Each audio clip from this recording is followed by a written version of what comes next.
Okay, y'all, I had an experience that I'm going to tell y'all. It was funny as hell, okay? But I'm just telling you how simple wisdom is, okay? And so much comes out of wisdom. Anyway, so one of my little grandsons, he's nonverbal. So he's not nonverbal anymore because he started talking. He's really catching on now.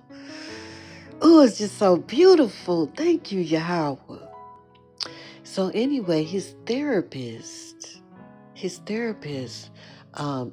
like a very sensitive person. You can tell people that are sensitive and caring, and anything go wrong, they blame themselves some kind of way. They want to just, his name was Ernie. So anyway, my little grandson, soon as he walked in the door and they sat at that table, that baby started squirming and wiggling and started screaming and having a meltdown. And I'm like, wait a minute. When I took him to the potty, his drawers was too tight.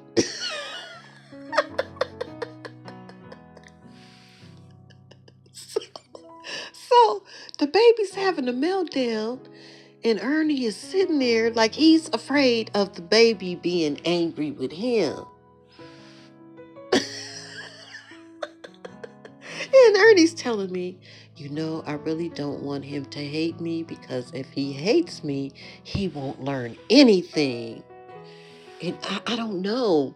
Maybe because I made him angry yesterday, because sometimes he has to show authority. And I was watching the whole thing, and he was showing my little grandson authority, and he was blocking his moves, and my little grandson had another meltdown the day before. So when the baby started having this meltdown, he thought that little baby was still mad at him. He was afraid to go on with his mission, because if the baby hated him, then he wouldn't learn anything. And Ernie really wants my baby to talk, and he is making progress with Ernie. It's just like phenomenal.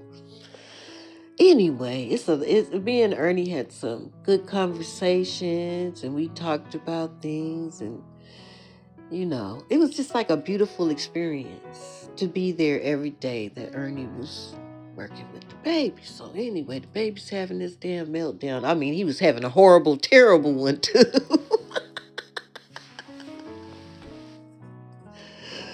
you know? So I said, Ernie, I said, when I took him to the potty, his drawers was too tight. Maybe I need to take this baby to the bathroom and change him out of these little underoos, those little briefs, and I'm going to put him on some boxers, some comfortable boxers. I'm telling you, I grabbed my little grandson up in the middle of that tantrum that he was having and took him to the bathroom. He was fighting me all the way. But as soon as he took off those drawers, he stopped crying. And I said, I knew it. I knew it. So I found the most comfortable, the soft cotton ones, like the jersey ones, and they were a larger size, and I put them on him, put his clothes back on and everything. And my little man, I'm telling you, they say that they're autistic, but they're highly intelligent. He does the same routine every time we go into the bathroom. He knows the whole step by step, from turning on the light when you go in, flushing the toilet, closing the lid down, washing his hands. And he takes his little chair to the sink and he washes his hands, and then he puts his little chair back and he turns off the light. And he does it every single time. He got a little system. He does a complete job. Way further than potty training. He's highly intelligent. So anyway, honey, the crying ceased. He got at that table. He was smiling and telling Ernie, tick please. That's how he say. He loves to be tickled. He loves to be kissed. He loves to be hugged. I'm telling you. So I said, see, Ernie, see what you thought? You thought that you did something to make the baby angry. And in that fear that, oh, he won't even learn from me. If he hates my guts, you assume that baby hated your guts. He would never hate your guts, Ernie. He will never, ever. If you hear this video, he'll never hate your guts. Everybody gets angry, but you see, empathetic people, their energy is so pure and so loving. Until anything goes wrong, they don't even want to blame anybody but themselves. I don't know what that is. When he's every single day, they're teaching the baby and being patient, and relaxed. And they look at Gabby's playhouse and all those little learning activities, and then he goes to his lessons. Very balanced. And I know he was worried about, because he take the baby outside, and or he might be in there. They looking at Gabby, and he's texting on his phone. I'm sure that he thought that I was like, no, I understand it, honey. You have to have fun and entertainment, and you have to have a balance, and you're doing a wonderful job. Anyway, to all you empathetic people out there, learn a lesson. When something goes wrong with somebody, they might even lash out at you. Yeah, just know that all of the good things that you did for that person, all of the good things you did, and you mean to tell me you might have made a mistake, which you didn't, but you might have felt like you was being too hard. Yeah. And I know why. Yeah, you know why too. We know why, and that wasn't your fault either. Yeah. So that's an inside information thing. But for all you empathetic people out there, fuck people. You do all of this good shit for somebody.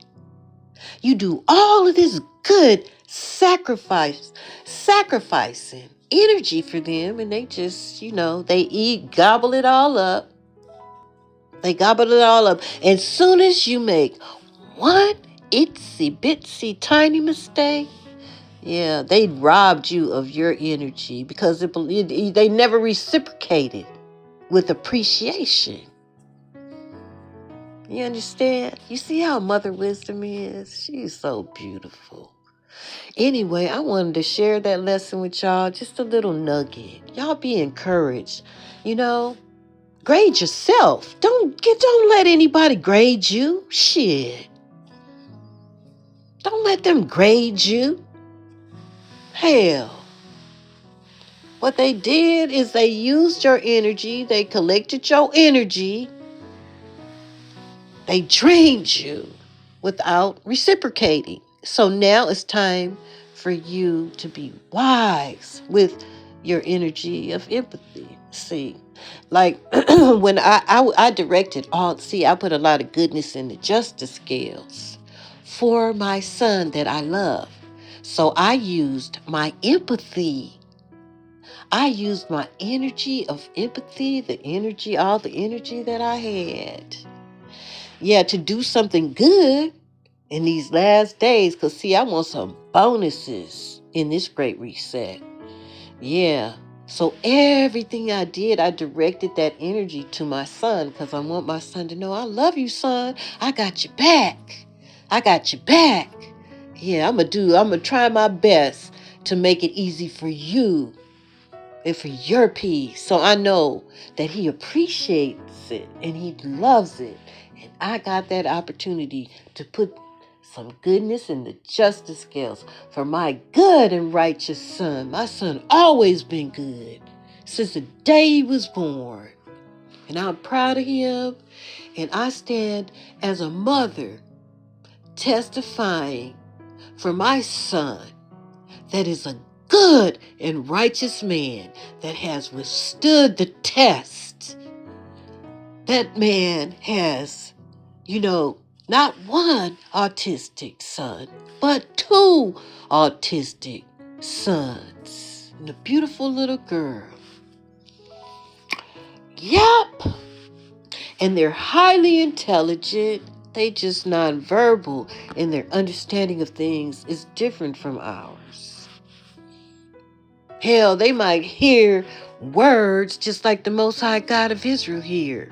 In their purest sense. That means no matter what's coming out of your mouth, they know what's coming out of your heart. Maybe that's their understanding, like the Most High, I don't know, but they're very innocent. Yeah, but it's a great, great responsibility and task when you have two highly intelligent children. They're highly intelligent, y'all. I can go on and on and on about what I learned about my autistic grandsons, honey. Highly intelligent. Woo-wee. Yeah. And I think some of them are going to be some of the 144. Huh, Sister Helen Milton? Because they're innocent and they're pure. Yeah. Y'all gonna be surprised at what happens in this great reset. All praises to the Most High. I wanted to share that golden diamond ruby nugget with y'all, because that was a big one for me. I learned a great lesson in it. So I guess I'll call this, I don't know, I can't call it the parable of the draws is too tight. I think I will. Shalom, y'all. I love you. Oh, yeah. Oh, yeah. I forgot this part, y'all. I said, Ernie, I know when my drawers is too tight. It's like a miserable feeling. I be wondering, why in the hell am I so uncomfortable? He said, me too. Okay, you guys. Thank you so much for watching. Don't forget to like, subscribe, and share all of this good news. STARSEED United. STARSEED United for life. Yes. Thank you all for your gifts of love, for your kind words. Really been a blessing to me. Yeah. Yeah. I'll be coming back soon, y'all. The moral of this story is, if your panties are in a bunch, get some comfortable ones. You'll feel much better. Shalom, everyone.